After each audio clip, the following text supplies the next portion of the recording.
Tuning box, tuning box, tuning box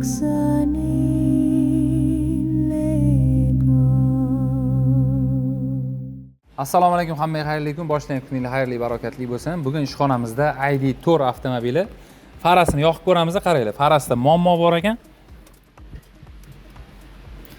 Mana farani chap tarafdagisini atrofida yonadigan o'sha ko'zlari yonmay qolgan mashinani.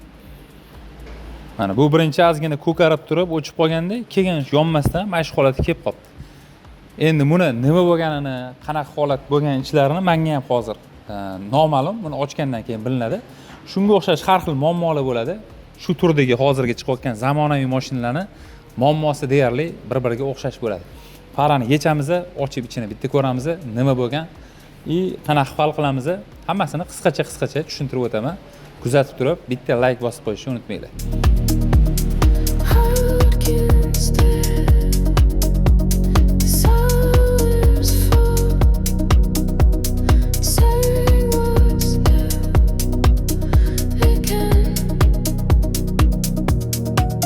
Faramizning ichini ochib oldik. Shu o'ylaganimizdek, bularga tekkan kasal muammo mana bu joyiga agar e'tibor beradigan bo'lsak, erib ketgan. Qaranglar, mana bu yerda erigan, svetodioddan izigacha turibdi. Svetodiodda bitta yopishib, bunga o'zi ko'chib, joyidan chiqib ham ketibdi.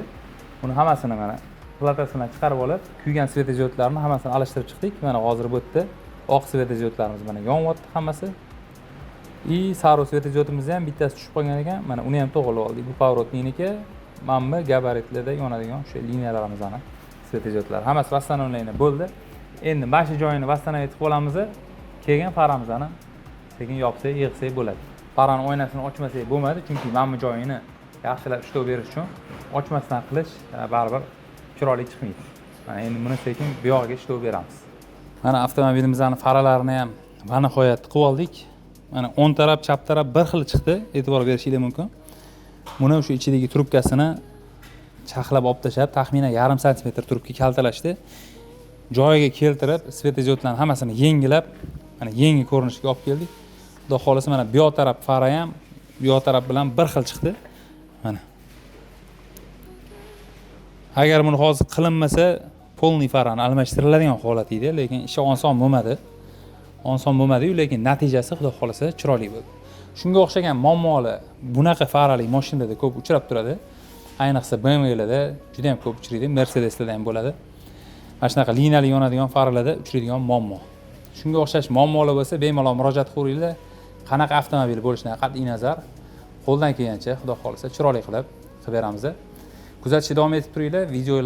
Videolarimizga like bosib, qo'llab qo'yish esingizdan chiqmasin. Sizlarga oson, bizga muhim. Podpiska qilmaganlar podpiska qilib qo'yishni ham unutmanglar.